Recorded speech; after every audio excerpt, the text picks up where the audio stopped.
Il voulait les faire mourir de soif, à petit feu. Il voulait les écraser de sa main. Tyran, sale chien.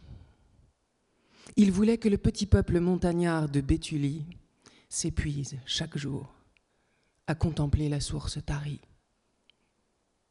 Les enfants, accrochés aux jupes de leur mère, chaque jour la bouche plus sèche. Les mères, devenues grises, ramassant avec fièvre tous les fruits les plus juteux pour tromper la soif des petits. Tous, les yeux fixes, des yeux qui regardaient la mort avancer sans comprendre ou comprenant trop bien.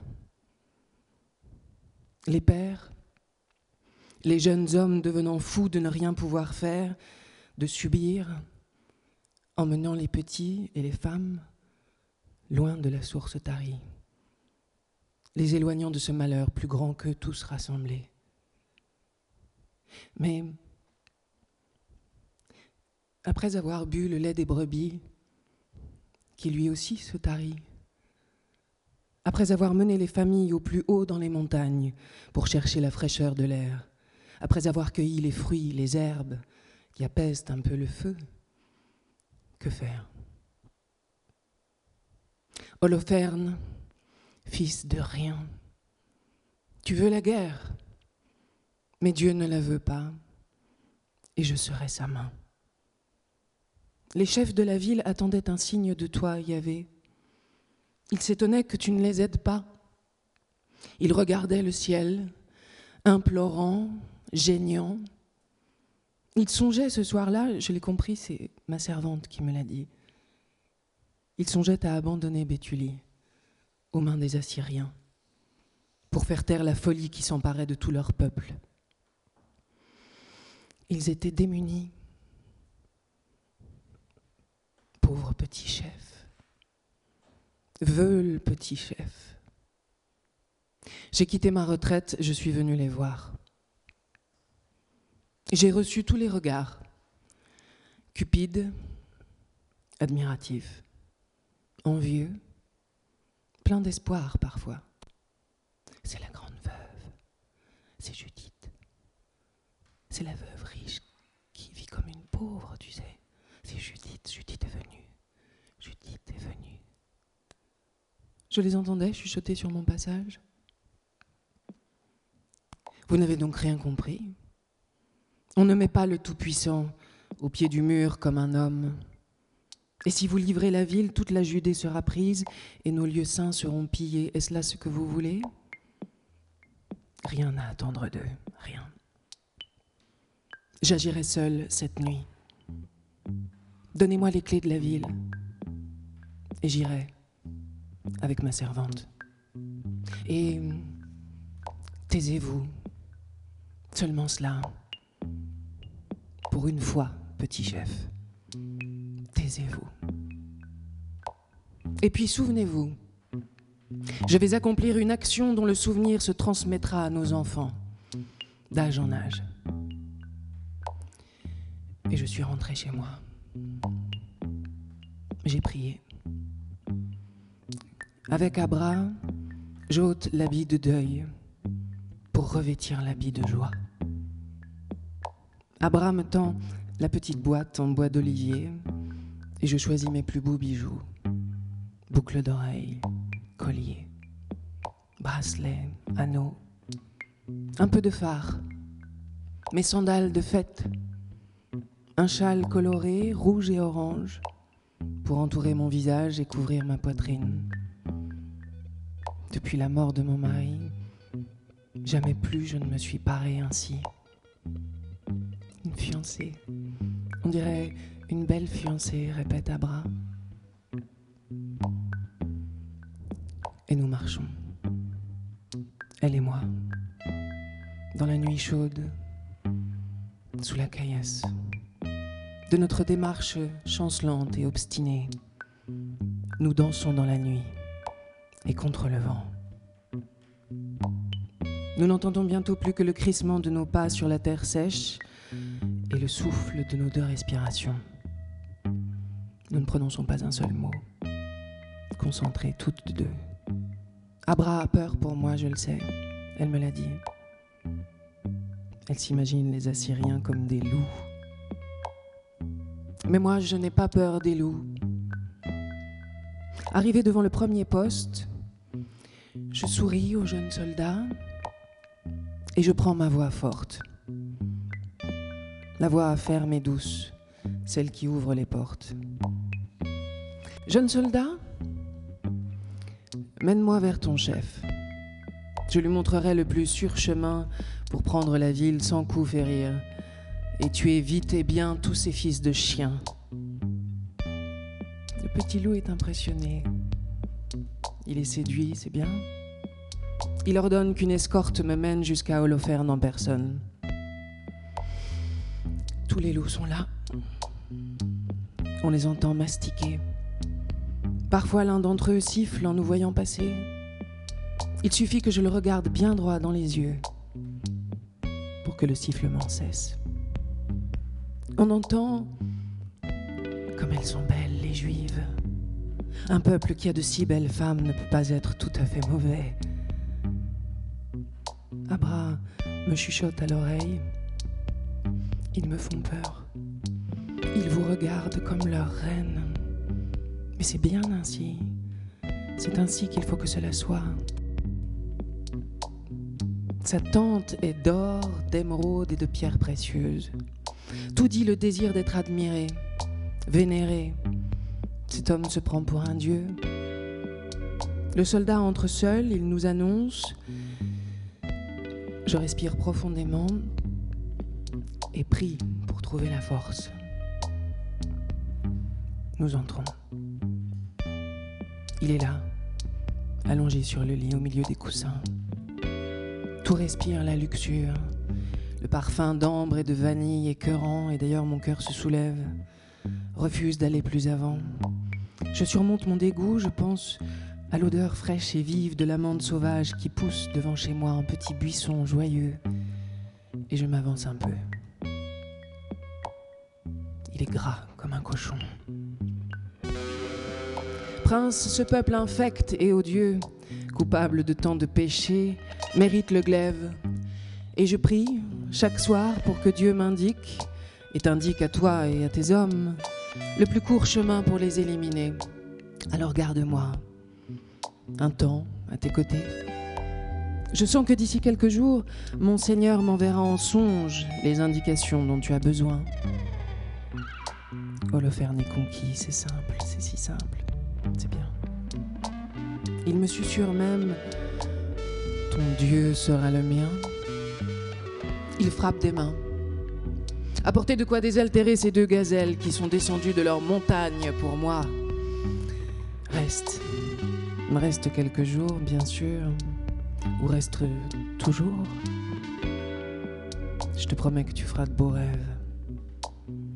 Je sens Abra proche de s'évanouir. Je la prends par l'épaule tout doucement.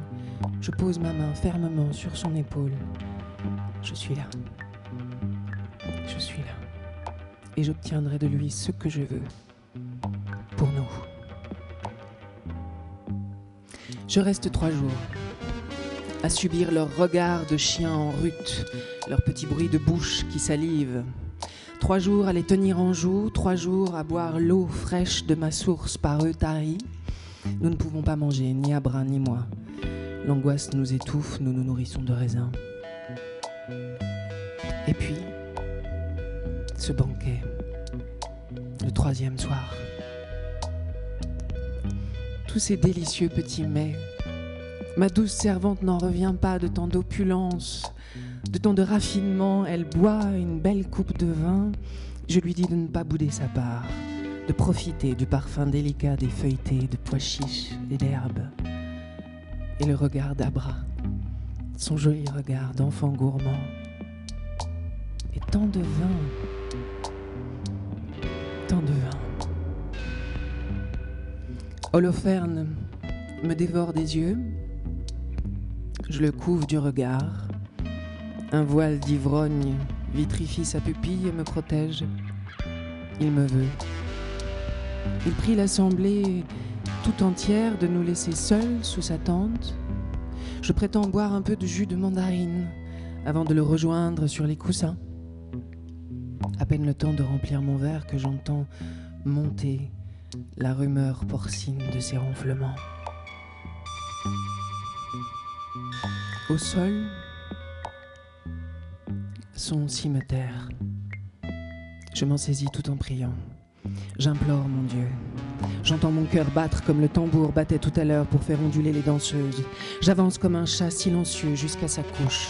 Je lève l'arme qui est lourde mais qui m'obéit. Et dans l'élan, je lui tranche la gorge par 2 fois sans faillir. Pas un cri, pas le temps, pas un souffle. La tête roule, tombe avec un bruit mat, à bras accourt avec le sac en toile brune. La tête du tyran roule au fond, j'étends un drap sur le corps et nous quittons le camp. À la sortie de la tente, 2 soldats nous regardent, lubriques. Et je lance dans un grand sourire « Votre Seigneur dort, ne le réveillez surtout pas. Il a besoin de repos. Passez une belle nuit, soldats. » Et nous rentrons, toutes deux, invincibles.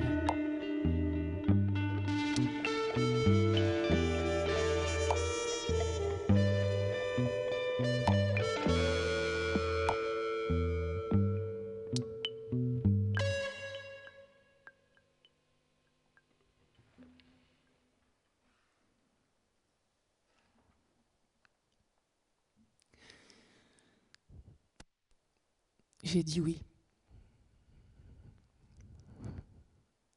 J'ai dit oui. Je lui ai dit oui à lui. Lui qui est apparu chez moi, en messager déterminé mais discret, si calme. J'ai dit oui. J'ai cru que le vent rentrait dans la maison, j'ai entendu un souffle, comme le chant du désert. Il m'a semblé que la toile de la tente se gonflait. Je me suis retournée et je l'ai vu, lui. J'ai dit oui. À cause de la lumière claire qui l'accompagnait. À cause de la douceur de son regard, de ses gestes. J'ai dit oui. J'écoutais sa voix et ses paroles et au début, je ne comprenais pas très bien. Et puis j'ai compris. Et j'ai dit oui. D'abord, c'est vrai, j'ai eu peur. J'ai commencé par avoir peur. Peur de lui, de sa pâleur lumineuse. Moi qui suis plutôt habituée à des hommes noirs de peau, de cheveux, de regard. Mon père et mon Joseph sont de cette nuit de soleil. Ils portent la marque de la terre, des oliviers, du désert. Leurs cheveux ont ce désordre que j'aime, de poussière, de vent. Lui, il est entré, avec sa pâleur de doux fantôme, sa voix ferme et claire. Shalom, Myriam. Il m'a surprise.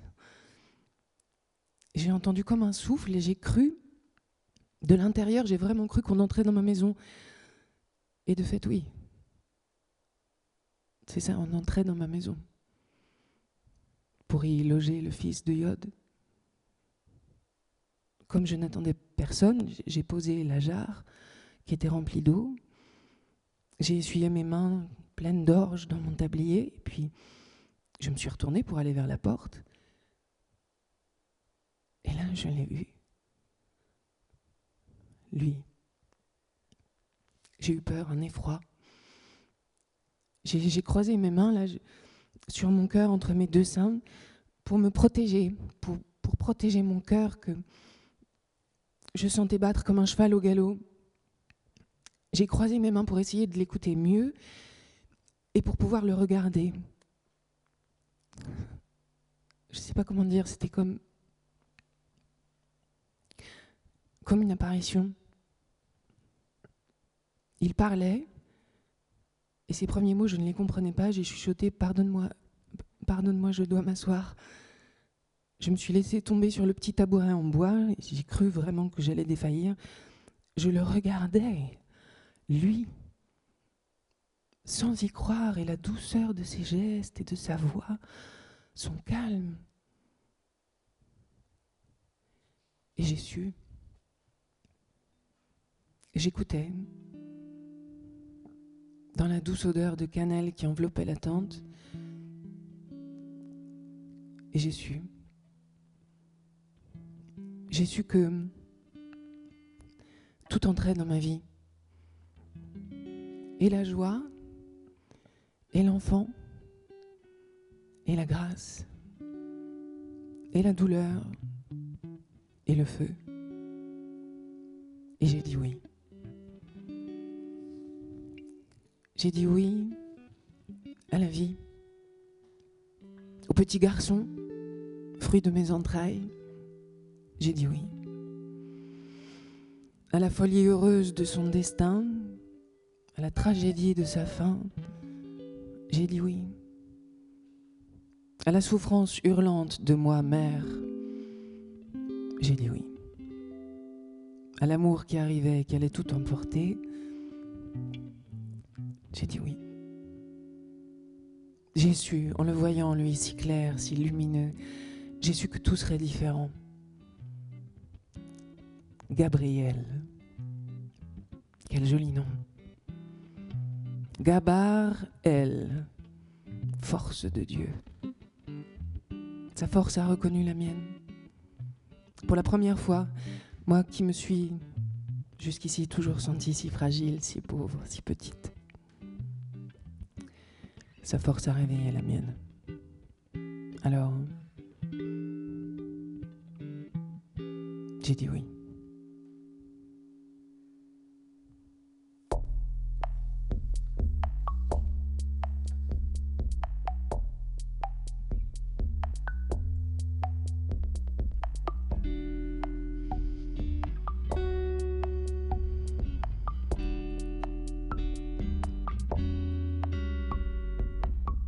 Pas d'enfant. Pas d'enfant pour nous. Pendant toutes ces années, pas d'enfant. Malgré les prières, malgré les offrandes, malgré les caresses, pas d'enfant. Non, pas d'enfant. Je regardais mon ventre, plat. Plat, creux, vide, plat, sec, mon ventre irrémédiablement mort, irrémédiablement plat. Et les sœurs, les amies, les cousines, les voisines, toutes un jour, avec leur sourire fier, ouais, leur fier sourire, qui dit « Tu as vu ? Vous avez vu ? Vous avez bien vu ? Regardez-moi, regardez mon ventre. Regardez comme il est beau, comme il devient rond, comme il devient plein, comme il est adorable. Adorez-moi, je suis la vie. Je porte la vie, je suis vivante. Je suis une femme entière. Dans quelques mois, je serai mère, alors je suis digne d'être là parmi vous. Aux côtés de mon époux, au milieu de vous. J'ai une bonne place dans ma famille, dans sa famille. On me vénère, on me respecte. Je suis une mère. Je fournis la nation, je suis une bonne mère. Vous allez voir. Vous avez vu ? Vous avez bien vu ? Regardez, regardez-moi, regardez mon ventre, regardez mon visage pâle les premiers mois, mon air alangui, cette petite fatigue qui attire toutes les attentions. Et puis cette soudaine énergie, ce feu dont je brûle, cette lumière qui m'enveloppe, c'est le petit.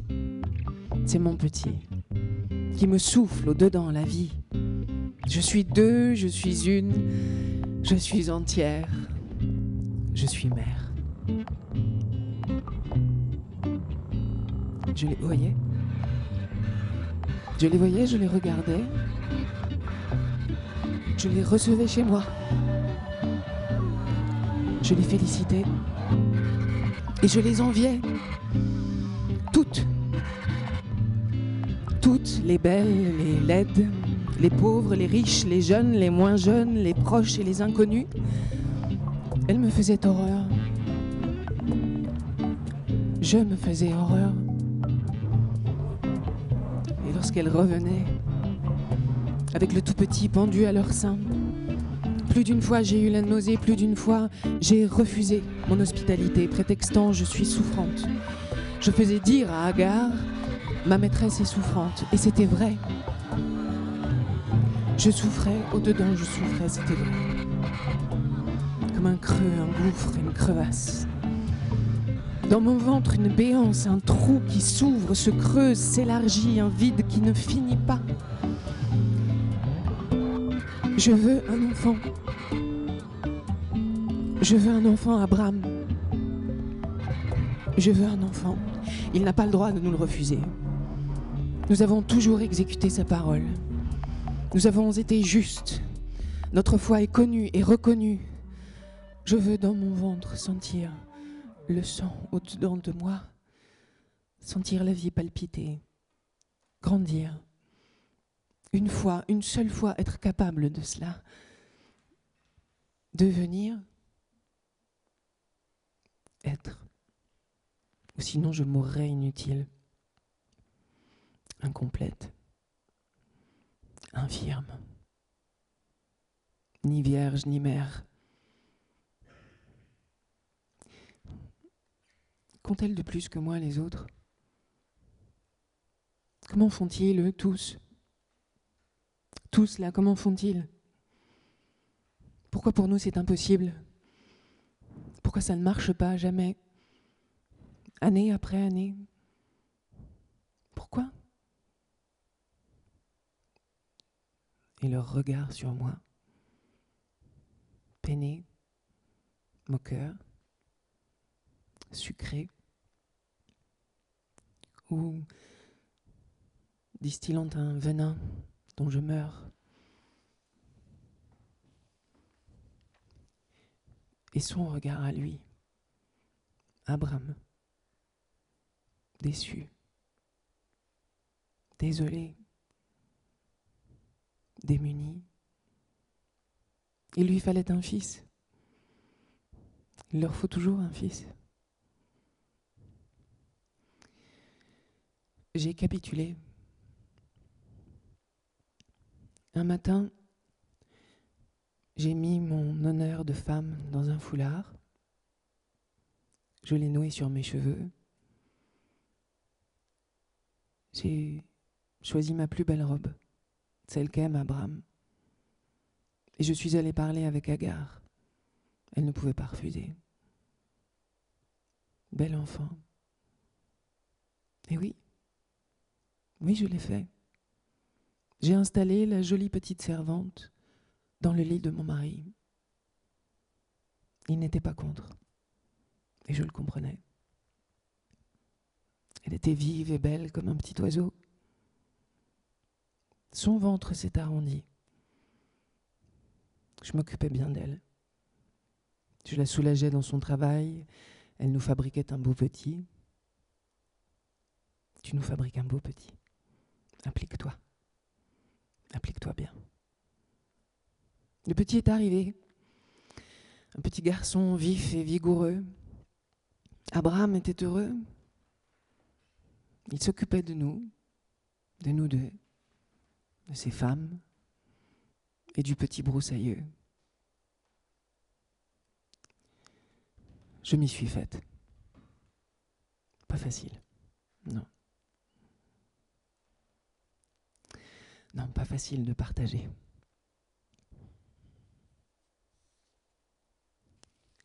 Et puis, aujourd'hui, comme un cadeau pour ses presque 100 ans, un petit nous viendrait. Quelle drôlerie. Quelle drôlerie, avouez-le. Ah oui, j'ai ri. Lui, mon vieil Abraham, mon beau sage de barbe blanche, mon vieil homme de vie, lui me faire aujourd'hui un petit. Mon Dieu, à moi Sarah la toute vieille. Et moi je connaîtrai à nouveau le plaisir de nos peaux et le plaisir au-dedans de moi. Et soudain s'élèverait la grande joie dans mon giron. Oui, je reconnais. J'ai ri. Abraham aussi, je l'ai entendu. Plus discret sans doute. Vous savez comment sont les hommes, surtout face aux messagers. Ils se retiennent. Souvent, ils se retiennent. Ils se maîtrisent. Mais moi, je ne me suis pas retenue. Pour qui, pourquoi ? J'en ai trop vu dans ma vie pour m'empêcher de rire aujourd'hui. J'ai préparé les galettes, celles avec du thym et du laurier grillé. Je les ai offertes, toutes chaudes, aux 3 messagers. Ils se sont installés sous l'arbre, tout près de la tente. Je les ai entendus et j'ai ri. Mais Yahvé comprend. Mais Yahvé sait, lui. Et il a ri. Oui, il a ri avec moi. Et il a dit, vous l'appellerez du nom de mon rire, ce tout petit. Isaac, Dieu rit. Mais c'est beau ça, pour un enfant, de naître du rire de Dieu, du rire de sa vieille mère et du rire de son vieux père. C'est beau et ça me plaît. Je préfère ça. Un peu de légèreté, enfin un peu de pétillant. Il va rire dans mon ventre et je rirai avec lui. Mon petit, mon tout petit.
Toujours m'affairer, toujours faire, toujours tout faire, toujours pour les uns et pour les autres, toujours et sans maudire et sans se plaindre. Remercier Dieu pour la vie qui continue, et chaque jour, et pour tous et pour chacun, toujours tout faire, toujours, toute seule. Faire les courses, Rapporter du marché les épices, les légumes et les fruits, les jours de fête le poisson ou la viande, préparer, réfléchir à ce qui leur fera plaisir, leur donner le meilleur chaque jour, penser à tout et à tous, varier les saveurs pour remplir leur ventre de joie aussi, faire sécher les citrons, les tomates, ramasser l'amande fraîche, cueillir les figues, ne rien laisser se perdre jamais, ne pas gâcher, ne pas dépenser à tort et à travers, toujours prévoir, penser à demain, à après-demain, offrir sa table à l'inconnu, ce soir des carottes au cumin, demain rassembler les plus belles oranges, goûter les dattes pour être sûr qu'elles seront parfaites, charnues et sucrées comme il les aime, nettoyer le linge, que les étoffes sentent bon. Lutter toujours contre la poussière, le vent du désert, battre les tapis, nettoyer les théières, brûler de l'encens pour qu'embaume la tente, façonner de petits gâteaux dans les moules à figurines, les décorer de pistaches, les parfumer de cannelle, fabriquer le pain chaque soir, extraire les jus des premières vendanges, mettre le vin en carafe qu'on n'en manque jamais, bercer l'enfant dans son couffin d'osier, boire un bol d'eau fraîche à l'ombre de l'olivier. Et puis recueillir l'huile et la troquer contre quelques outils. Les olives une fois pressées, garder les noyaux pour attiser le feu du fourneau, donner les restes à l'âne et aux petits troupeaux de chèvres. Penser à tresser de nouveaux paniers, de nouvelles nattes de paille, les nôtres sont usées et déjà 1000 fois rapiécées. Vérifier que les panières d'orge et de blé n'ont pas été trouées. Quand les hommes auront fini la tonte, filer et tisser avec les femmes dans la cour, les entendre jacasser. Parfois, rire avec elles. Mais ne jamais perdre de vue le repas du soir, les lentilles à trier. Parfois, aller pleurer au pied du chêne, quand je suis sûre que personne ne me voit. Pleurer d'avoir toujours tant à faire. Pleurer de fatigue et de colère parfois. Pleurer de tristesse et surtout du manque de réconfort. Marthe, elle est forte. Marthe, elle n'a besoin de personne. Ah oui, c'est ça. Ah voilà. Voilà ce qu'ils pensent tous, elles et eux. Pleurer de tristesse et de rage. Essuyer les larmes dans le tablier. S'ils posent des questions sur la rougeur de mes yeux, les envoyer paître. Oui, les oignons m'ont fait pleurer, et alors, la belle affaire. Et le vent et le sable dans mes yeux, voilà, c'est tout. Alors occupe-toi donc de surveiller que le feu ne s'éteint pas et ramasse encore quelques petites branches pour entretenir mieux le foyer. Qu'est-ce que tu crois, qu'il va souffler tout seul sur ses braises ? Peut-être, si un peu de temps reste en suspens, peut-être, mais il le faut, je le ferai ce soir, tout à l'heure, plus tard ou demain matin tôt, très tôt, quand tous dorment encore. Nettoyer ma tunique et retrouver la broche. Coudre un nouveau bandeau pour ma coiffe, le mien est trop usé et puis mes cheveux sont trop lourds et le feront céder. Peut-être il faut que j'y pense. Je n'y pense pas parce que je n'ai pas le temps, pas assez de temps pour moi. Penser à ressortir parfum et onguent. J'ai la peau brûlée, à force de rester dehors à garder les bêtes, et puis tout de même il est écrit « Huile et parfum mettent le cœur en fête ». J'en connais une qui n'oublie jamais. Une qui ne pense qu'à elle, qu'à son bon plaisir. Une qui n'oublie pas de se parfumer, mais se moque de savoir comment la table est toujours belle et fournie et ouverte à l'invité. Mais il a dit « Marthe, tu te soucies trop et tu t'agites pour beaucoup de choses. Tu te fais trop de soucis, Marthe. Regarde, c'est Marie qui a choisi la meilleure part. Il a souri. D'un sourire qui ne pouvait pas me mettre en colère. Son sourire comme un onguent. Son sourire comme un baiser d'enfant sur mes plaies. Comme une crème sur les brûlures de mes mains. Comme la caresse d'un chat sur mon cœur malade. Je suis restée avec le plat vide entre les mains, avec la fatigue dans mon dos et dans mon ventre. Marie s'est levée sans un mot pour prendre le plat et elle a mis sa main dans ma main pour que je m'assieds à côté d'elle sur le tapis, pour entendre sa voix à lui, de plus près, pour partager le repas et peut-être pour que je me nourrisse, moi, de ses paroles douces et justes et presque tendres, oui. La douceur de ses gestes arrondit tout l'amer de ma tristesse. J'avais envie de silence, d'immobilité, de paix. Il me les donnait.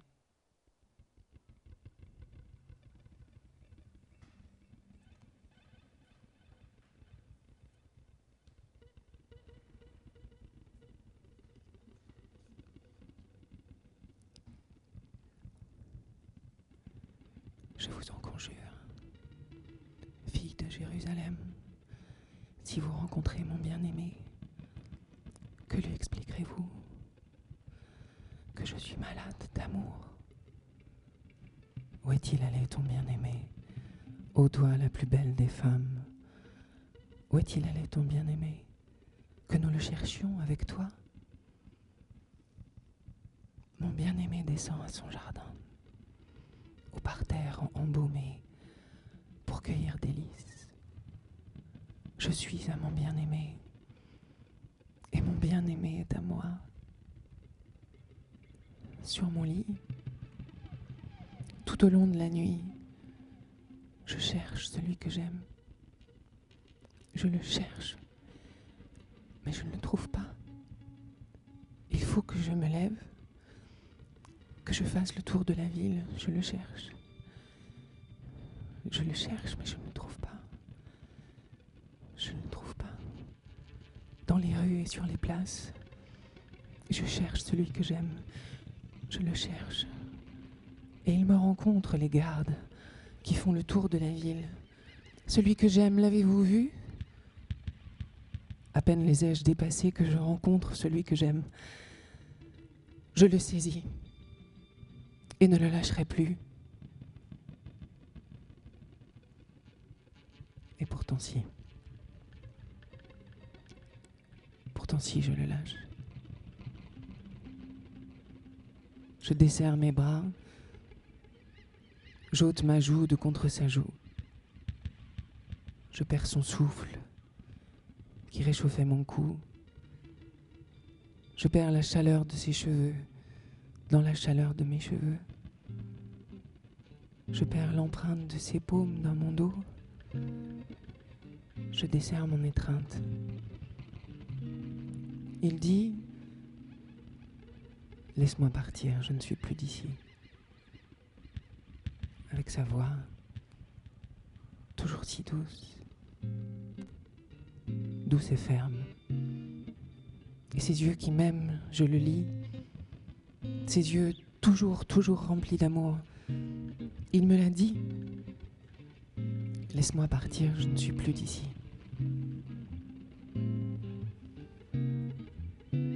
J'ai détaché mon ventre de contre son ventre. Un grand froid. Un froid de glace et de solitude. Dans le jardin, au milieu de mes larmes, les yeux gonflés, les joues trempées, le visage tordu, brouillé, je lui avais dit Où l'as-tu mis? Réponds, réponds-moi. Jardinier, réponds-moi. Où l'as-tu mis son corps? Son corps que j'aimais. Où? Dis-moi. Dis-moi où j'irai le chercher. Je dois le revoir, je dois le soigner. Dis-moi. Je pleurais en lui parlant, je criais, j'embrassais ses mains, je serrais dans les miennes les mains du jardinier. Il me regarde, ses yeux dans les miens, ses yeux qui m'enveloppent, et il m'appelle, comme il faisait toujours, comme il a toujours fait, comme il fera, toujours, avec sa voix qui me caresse, qui m'aime, qui m'apaise. Myriam. Rabouni. C'était lui. C'était mon tendre, mon bien-aimé, le seul. Mon adoré, c'était lui. Et la souffrance d'une nuit tout entière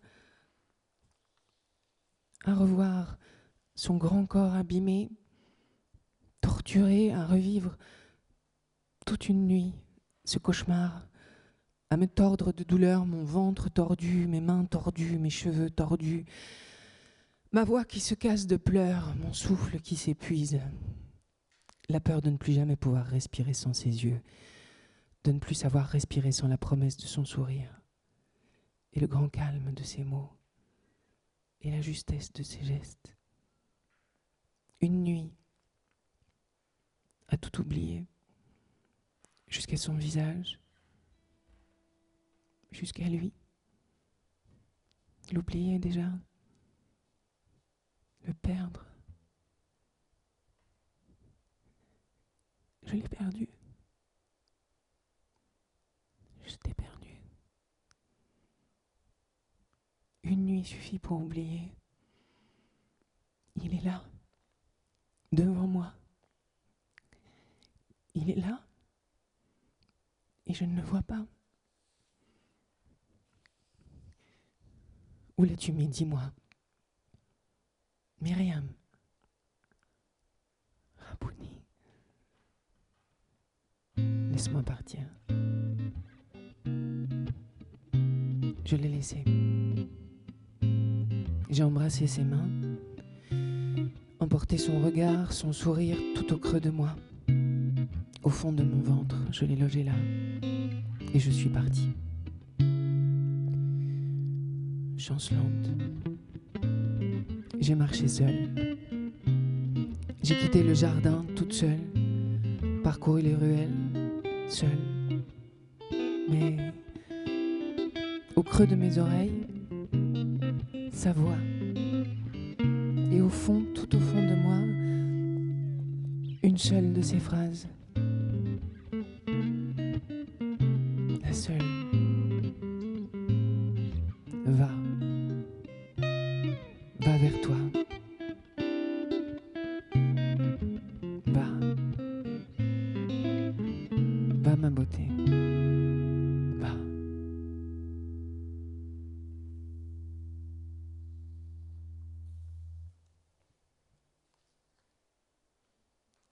Merci beaucoup.